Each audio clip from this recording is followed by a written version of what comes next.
Alors, je m'appelle Leslie. On peut quand même commencer à manger, non? En attendant. Ok. C'est un peu difficile de regarder les écrans.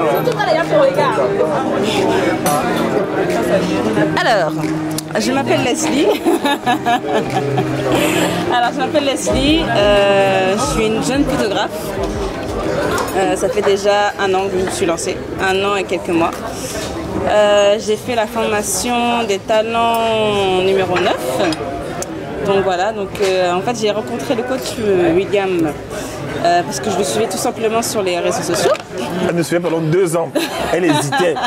Depuis ses débuts en fait. Elle a hésité pendant 2 ans avant de venir faire la formation. Pendant 2 ans. Les gens ont le cœur là.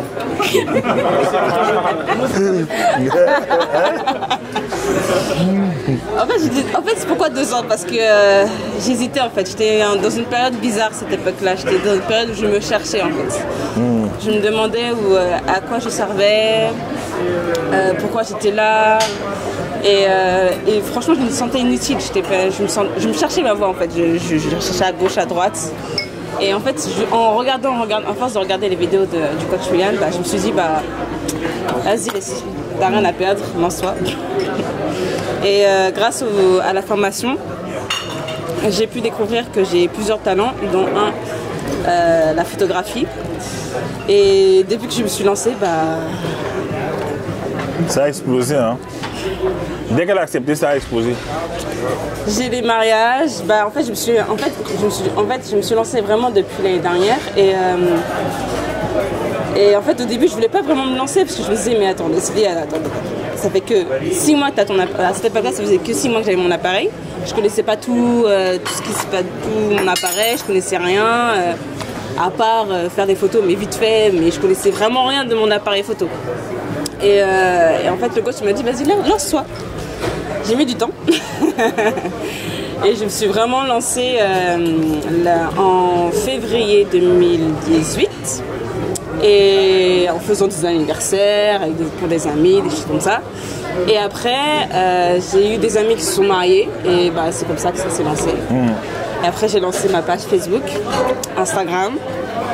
Et j'ai eu ma première demande de vraiment rien avoir à mes amis.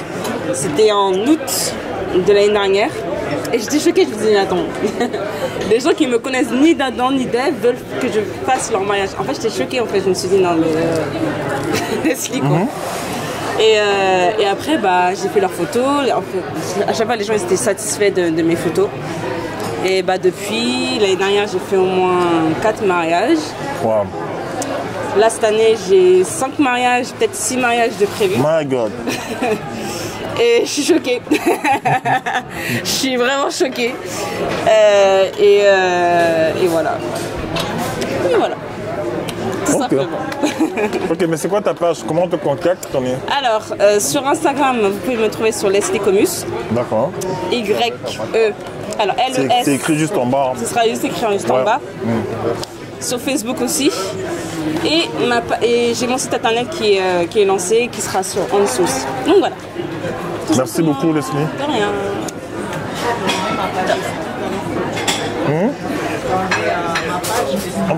Je vais remettre la caméra sur toi. Merci, Samuel. Je t'écoute. C'est bon? Oui.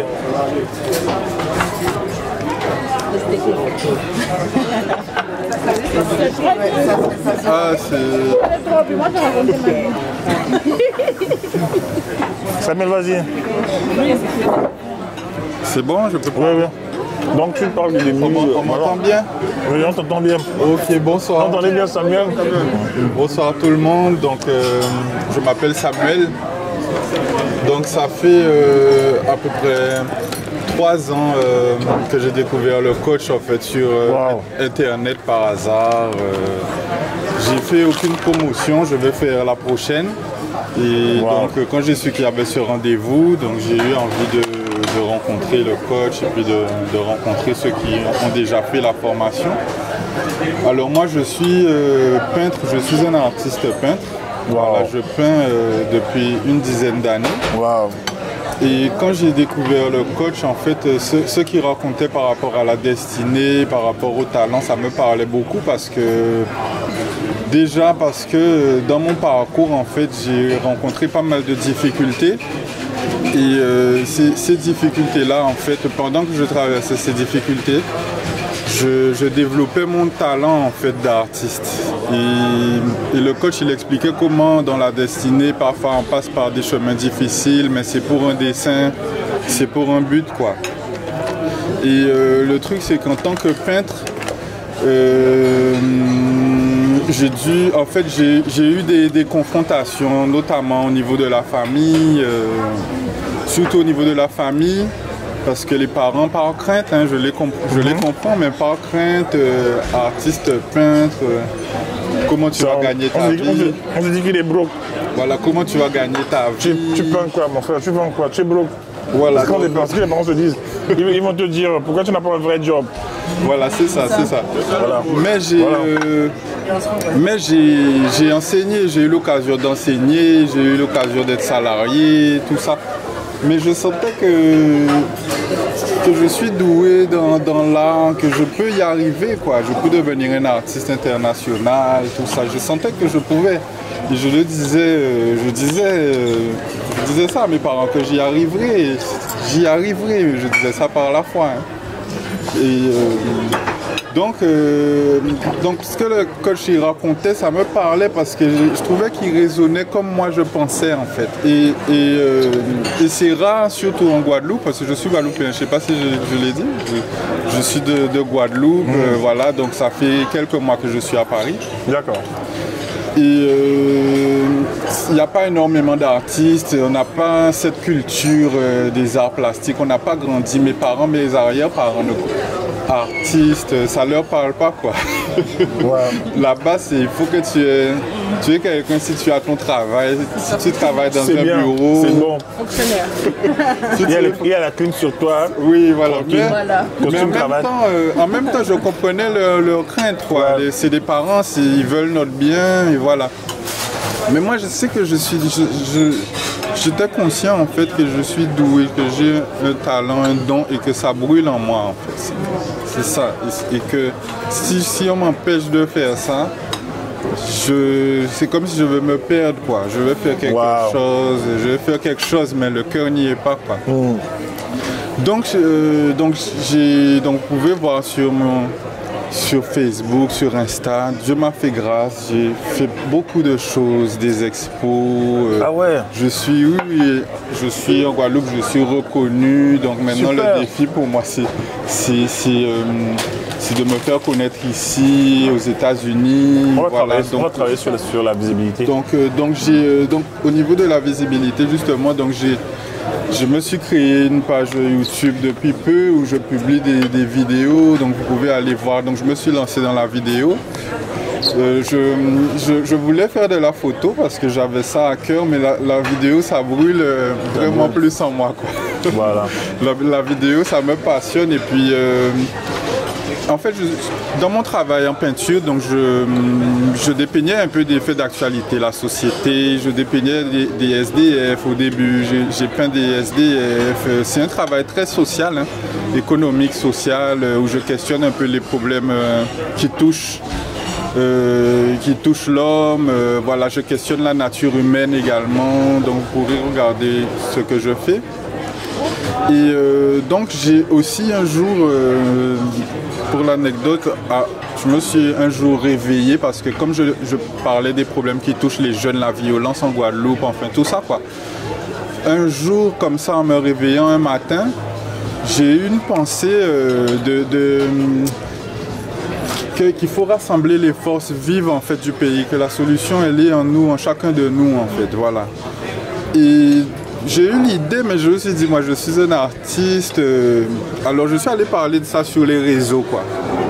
En pensant que quelqu'un qui a les moyens va mettre ce truc-là en place, en fait. L'idée que j'ai eue, mais j'ai compris que... Dans ta pensée idéaliste, en fait. Voilà, mais à un moment donné, j'ai compris que c'est toi qui dois te mettre... C'est toi qui dois le faire. C'est toi, en fait. Alors, ce qui s'est passé, c'est que j'ai commencé à me mettre... en mouvement pour que ce truc-là existe, hein, mais sans connaissance, sans rien. Donc je n'ai parlé sur les réseaux. Quand j'en avais parlé sur les réseaux, en fait, 2 copines à moi m'ont contacté, m'ont dit mais ce dont tu parles là, on a ça sur le cœur aussi. Et d'autres gens m'envoyaient des messages, me disaient c'est super ton idée et tout. Donc on a commencé à démarcher ça sérieusement à 3 avec 2 de mes copines et collègues. Et donc on a créé une association large qui s'appelle l'Arche Caraïbe. L'Arche Caraïbe. L'Arche Caraïbe. Donc l'Arche Caraïbe, l'idée c'est que c'est compartimenté comme l'Arche de Noé, quoi. Que ce soit un espace compartimenté où chacun, à travers ses dons, ses talents, ce qu'il a, puisse apporter ses services aux personnes qui en ont besoin, en fait. Donc c'était surtout pour toucher les personnes en difficulté. Moi, ce qui me touchait beaucoup, c'est les jeunes dans la rue. C'est les retraités isolés, qui sont seuls parfois. C'est des familles en difficulté. Et je voyais que chacun, à travers ses talents, ses dons, ce qu'il peut apporter, peu importe, eh bien, il y a une solution pour quelqu'un, quoi. Donc cette association-là existe. On a fait notre première manifestation dernièrement. Et donc j'ai créé ça, j'ai créé une page YouTube, j'avais déjà une page Facebook, je me suis lancé dans la vidéo, la photo, donc voilà un peu ce que j'ai mis en place. Et donc je veux faire la prochaine promotion parce que je souhaiterais avoir plus de stratégies, mettre d'autres choses en place. Dieu merci, au niveau de l'art aussi, ça va bien parce qu'on m'invite beaucoup. Là j'ai des expositions jusqu'à la fin de l'année, jusqu'à l'année prochaine. D'ailleurs je viens de faire une qui vient de se terminer au 24 Beaubourg, c'est derrière Pompidou. Voilà, donc mais j'en ai d'autres qui vont arriver sur Paris, donc restez connectés. Restez connectés. Et donc j'en ai une là au mois de juin. Je vous communiquerai la date, en fait, tout. Donc vous viendrez voir. Et puis les gens achètent, en fait. Mais c'est un public très particulier parce que ce sont des collectionneurs, des personnes du milieu de l'art contemporain, quoi, on va dire. Voilà. Donc voilà un petit peu mon histoire. Merci beaucoup, Samuel. Et puis juste une petite anecdote aussi. Parce que le coach, il parlait beaucoup de rêves. Oui. Et j'ai rêvé une fois, parce que je t'ai déjà parlé, mais peut-être que tu sais pas que c'était moi, mais on a parlé deux fois par mail. Et j'avais rêvé que lui et moi, on était dans une fête foraine, dans un manège, ensemble.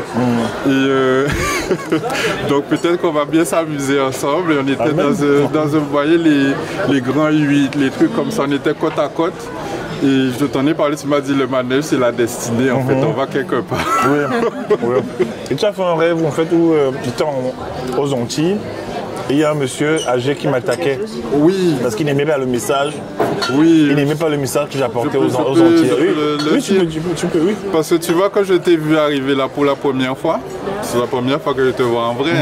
Tu vois la veste en cuir que tu as là? Oui. J'ai pensé au rêve parce que tu étais habillé pareil en fait, avec la veste en cuir comme ça. Dis donc, cet esprit, non, cet esprit est précis, hein. C'est fort. Oui. Donc Dieu aime ma veste. Oui. Il y a l'onction dessus. Oui, parce qu'il avait dans mon rêve, il avait une veste en cuir. En fait, tu avais cette veste en cuir là comme ça. Et le coach, en fait, on était dans un bus. On était dans un bus d'ailleurs, un peu comme ça la main. Dans un bus et toi tu étais au fond du bus en train de coacher une femme qui était sur ton côté. Donc tu parles comme tu étais en train de parler là. Ça me fait drôle parce que là je te vois en vrai et j'ai l'impression que... Donc tu étais en train de coacher une femme et ta voix portait dans le bus. Mais ce que tu racontais, ça énervait quelqu'un qui était devant toi. Voilà. Et ce que le coach racontait, c'était en train d'agacer un homme qui entendait et ça l'agaçait. Donc il s'est retourné et il a commencé à t'embrouiller. Il a commencé à t'embrouiller, mais il a vu que tu es bien baraqué, quoi. Donc il ne pouvait que parler. Oui, parce que je sentais qu'il était très agressif et qu'il voulait à la limite, il t'aurait frappé ou quoi, mais il a vu que tu as un gabarit imposant et qu'il ne peut que parler. Mais du coup, ça a fait un truc dans le bus et tout, le bus s'est arrêté. Et tout le monde est descendu du bus à ce moment-là. Tout le monde est descendu du bus.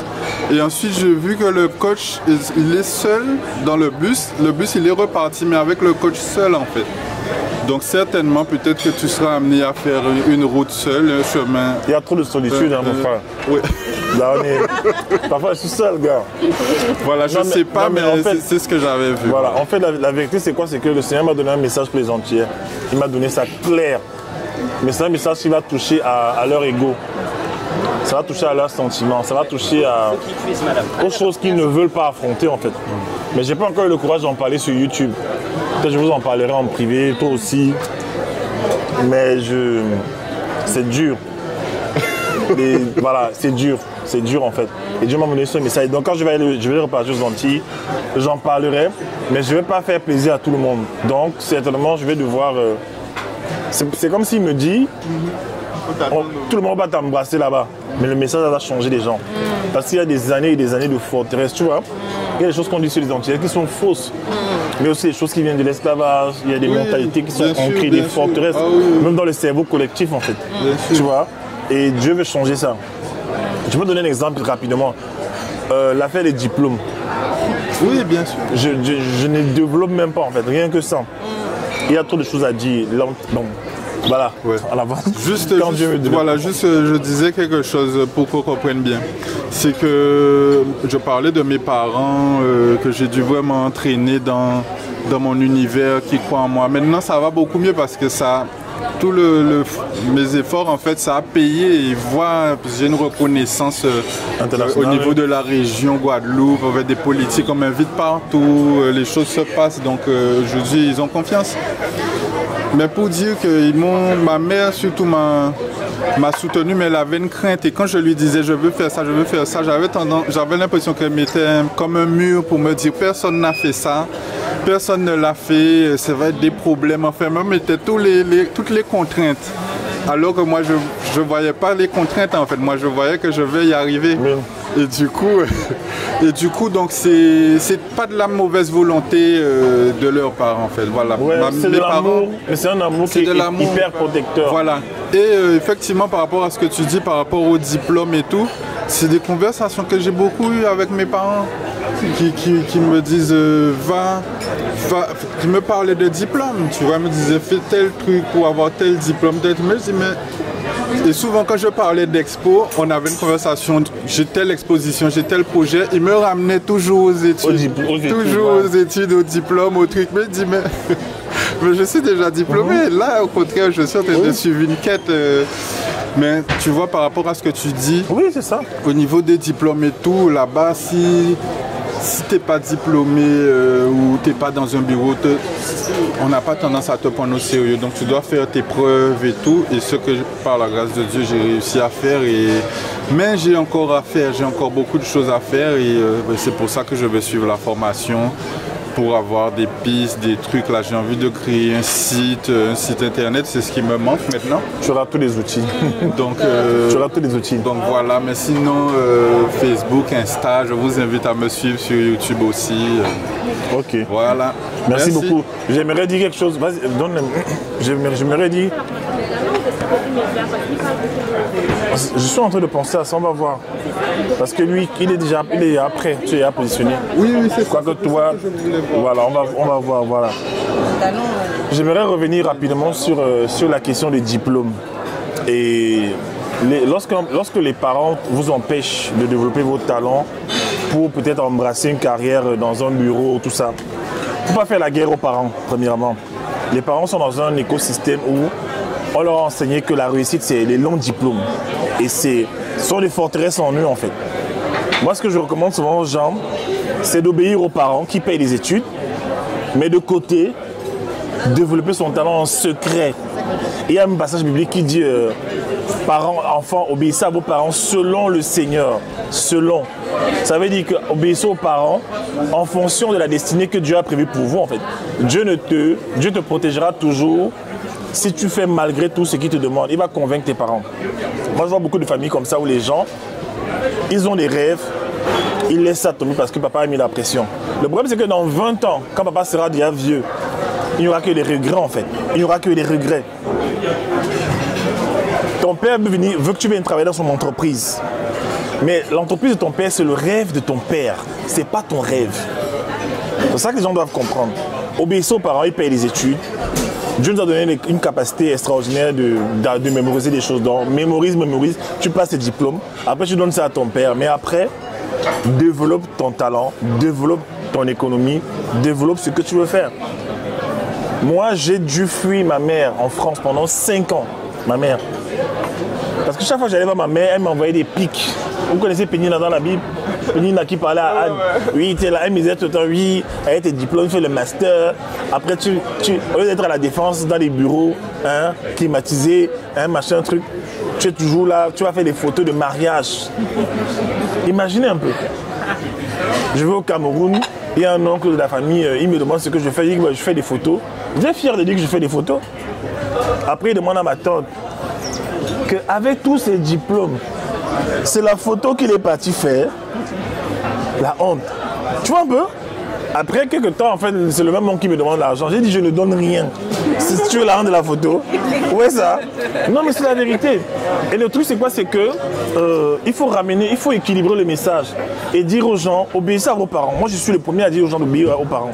Mais n'abandonnez pas vos rêves, en fait. Parce que c'est ton rêve qui définit ton bonheur. Ce n'est même pas le mariage qui donne le bonheur. Hein. Non, le mariage, c'est chaud, hein. Attention. Ah, ah. Oui, mais j'ai remarqué que dans mon mariage, personnellement, avec ma femme Joanna, ce sont nos talents, nos passions, notre destinée qui équilibrent les choses. On a fait une conférence sur le bateau, la première conférence de Love Tour. Lorsqu'on est rentré du Love Tour le soir, là, on se regardait comme si on ne s'était jamais connus. Elle me regarde comme ça, elle dit, pourquoi tu me regardes? Je vais au couloir, elle vient au couloir, je vais à la cuisine, elle vient à la cuisine, à la chambre. Qu'est-ce qu'il y a?